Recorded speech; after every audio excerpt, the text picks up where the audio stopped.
حضرت امام شرف الدین بصیری رحمۃ اللہ علیہ حوالہ قصیدہ بردہ شریف بنا، اس کی کیا وجوہات تھی؟ بسم اللہ الرحمن الرحیم۔ اللہ رب العزت جس کو جس طرح عزت دینا چاہے وہ دیتا ہے، بے شک۔ اور ہم تاریخ میں دیکھیں تو ایک ایک واقعے سے بہت سارے لوگوں کو شہرت حاصل ہوئی، اللہ نے ان کو عزت دی۔ یہی صورتحال سیف الدین بصیری رحمۃ اللہ علیہ کے ساتھ بھی رہی، اگرچہ آپ بہت قادر الکلام شاعر تھے اور بہت سارے قصیدے آپ نے لکھے۔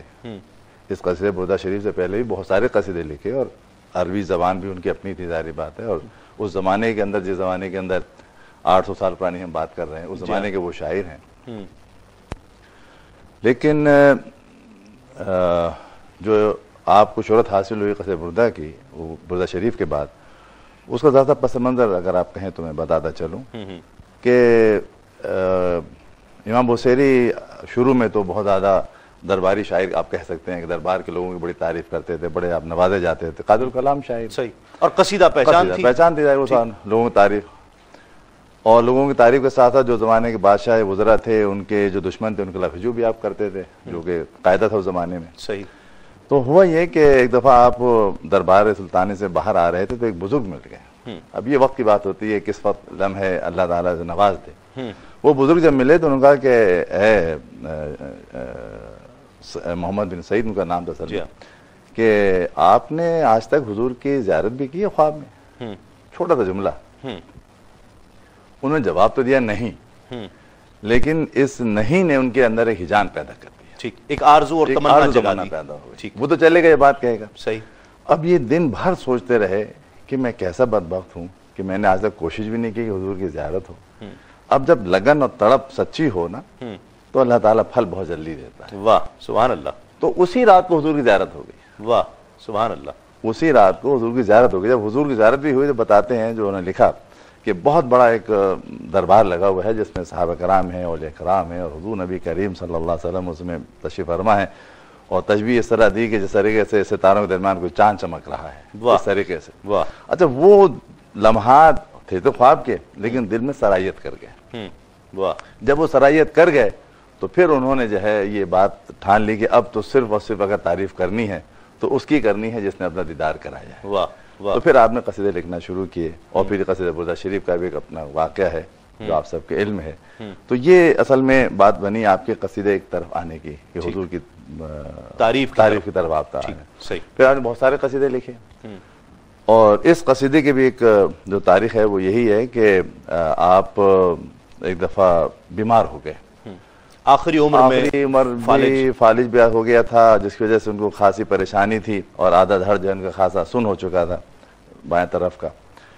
تو آپ نے سوچا کہ آج چلو حضور نبی کریم صلی اللہ علیہ وسلم کا ایک اور قصیدہ لکھ دیا جائے۔ حالانکہ قصیدے پہلے بھی لکھے جا چکے ہیں، لیکن اب جب انہوں نے ایسے ارادہ کیا کہ اس قصیدے کو لکھ کر حضور کی بارگاہ میں پیش کرتا ہوں تاکہ حضور کی بارگاہ سے مجھے شفا حاصل ہو حضور کے وسیلے سے، آپ نے قصیدہ لکھا۔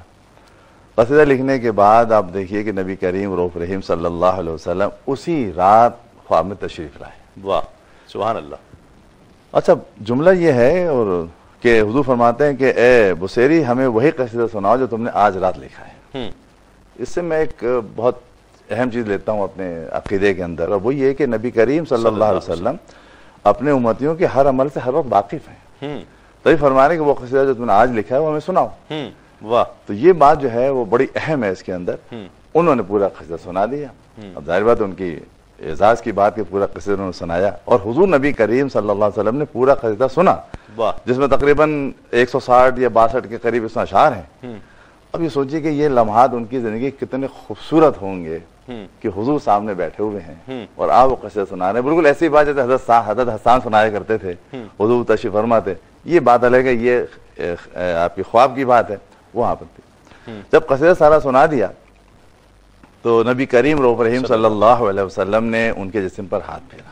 واہ واہ۔ اب ہاتھ کیا پھیرنا تھا کہ فرماتے ہیں جیسے جیسے ہاتھ پھیرتے چلے گئے وہ سارا جسم میرا توانا ہوتا چلا گیا۔ واہ۔ اور جس طریقے سے سیدنا عیسیٰ علیہ السلام نے کتنے مردوں کو جلایا، کسی برف والے پہ ہاتھ پھیرا تو وہ صحیح ہو گیا، یہ تو انبیاء کرام کی شان ہے، اس کو معجزات کہتے ہیں۔ بالکل، یہ اللہ ان کو علم دیتا ہے، ان کو تو فرماتے ہیں میں بالکل صحیح ہو گیا. جیسے میں صحیح ہوا تو نبی کریم صلی اللہ علیہ وسلم ایک چادر اڑ گئے تھے, اور وہ چادر انہوں نے اسی وقت فرماتے کہ میرے جسم پر انہوں نے اڑا دی. اب یہ خواب کی بات ہے, لیکن فرماتے ہیں جیسے انہوں نے چادر اڑائی مجھے محسوس ہوا کہ چادر میرے اوپر آ گئی ہے, سوتے ہوئے احساس ہو رہا ہے, ٹھیک, اور خواب دیکھ رہے ہیں. لیکن فرماتے ہیں جیسے میرے جسم پر چادر آئی اچانک میری آنکھ کھل گئی. اور جب آنکھ کھل گئی دو چیزیں تھیں, ایک تو یہ کہ کمرہ خوشبو سے مہک رہا تھا, اور وہ چادر جو حضور نے عطا فرمائی تھی وہ میرے جسم پر موجود تھی. واہ سبحان اللہ. اسی چادر کی بنا پر جسے عربی میں بردہ کہتے ہیں, یہ قصیدہ بردہ شریف کے نام سے مشہور ہو گیا. اور ایک چیز تو آپ نے اس میں بڑی پازیٹیو اور بڑی لطیف بات کہی کہ وہ ایک تو حال سے واقف ہوتے ہیں, دوسری بات کہ سرکار دو عالم صلی اللہ علیہ وسلم کا اظہار پسندیدگی یہ ایک ہر ثناگو کے لیے ایک حوصلہ افزائی ہے کہ ہم اگر اخلاص کے ساتھ سرکار کی مدح کرتے ہیں تو وہاں سے انعام و اکرام اس طرح سے ملا کرتے ہیں. تو یہ بھی ایک اس کی لطافت ہے. اس میں اگر اجازت ہے ایک جملہ ایک منٹ اور لوں گا آپ کا میں, کہ یہ قصیدہ جب ہو گیا اور آپ کی آنکھ کھلی تو آپ نے سوچا کہ بہت دن ہو گئے میں نے جماعت سے نماز نہیں پڑھی ہے, تو آپ مسجد تشریف لے جانے لگے, وضو کیا, چلنے کے قابل ہو گئے, باہر چلے. صحیح. اب باہر گئے تو ایک اور بزرگ سے ان کا سامنا ہوا, شیخ ابو الرجا صدیق ان کا نام تھا رحمۃ اللہ علیہ, وہ زمانے کے قطب الاقطاب تھے اس زمانے میں. تو وہ جب ملے تو ان کہا کہ اے بصیری ہمیں وہی قصیدہ سناؤ. اب ان کو خیال بھی نہیں ہوگا, اتفاق کی بات ہے. کہنے کون سا؟ جب انہوں نے کون سا کہا تو کہنا وہی جو قصیدہ تم نے آج حضور کو سنایا ہے. واہ واہ. اور انہوں نے اس کا مطلب پڑھا, اشعار جو ہے جبکہ باہر کہیں سنایا ہی نہیں. صحیح. تو آپ کو کیسے لوں گا؟ فرمایا کہ جب نبی کریم صلی اللہ علیہ وسلم اس طریقے سے آتے ہیں تو عشاق جو ہے وہ سوتے نہیں. واہ کیا بات. یہ تو ایک قبولیت کی بات ہے. اور ڈاکٹر صاحب کہا جا سکتا ہے, ہم تو ایک اس پر تنقید کی نظر سے کیا دیکھ سکتے ہیں, لیکن چونکہ عربی زبان پر آپ کی مہارت ہے تو اس کو اگر اس کے کلام کے فنی تقاضوں کو ہم دیکھتے ہیں تو کس جگہ پر پاتے ہیں آپ اسے؟ ادبی لحاظ سے خود امام بوصیری نے بھی ذکر کیا ہے کہ زہیر جو ہے وہ اپنے ممدوح کی تعریف کرتا تھا, تو ہر تعریف کے بدلے میں حرم اور سنان جو اس کے ممدوح تھے وہ اس کو نواز دیتے تھے. تو یا رسول اللہ میں جو کچھ آپ سے چاہتا ہوں وہ اس سے بہت زیادہ ہے, میں دنیا کی کوئی چیز آپ سے نہیں چاہتا. واہ واہ.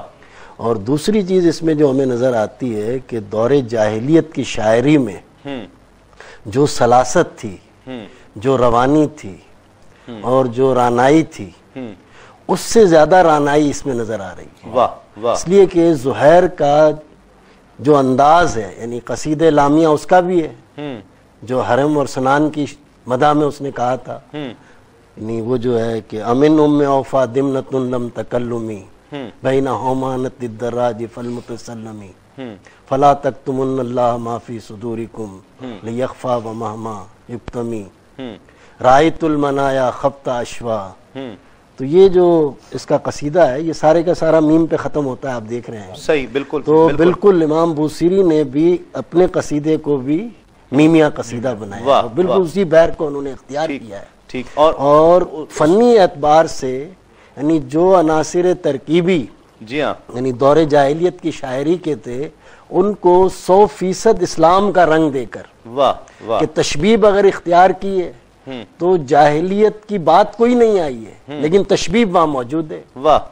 امن تذکر جیران بزی سلمی مزجتا دمم بے مقلتم بے دمی, جبکہ وہاں پہ وہ کہتا ہے کہ کفا نبقی, لیکن یہاں پہ بوصیری رحمۃ اللہ علیہ کہتے ہیں کہ ہم نبی کریم صلی اللہ علیہ وسلم کی یاد کو تازہ کریں.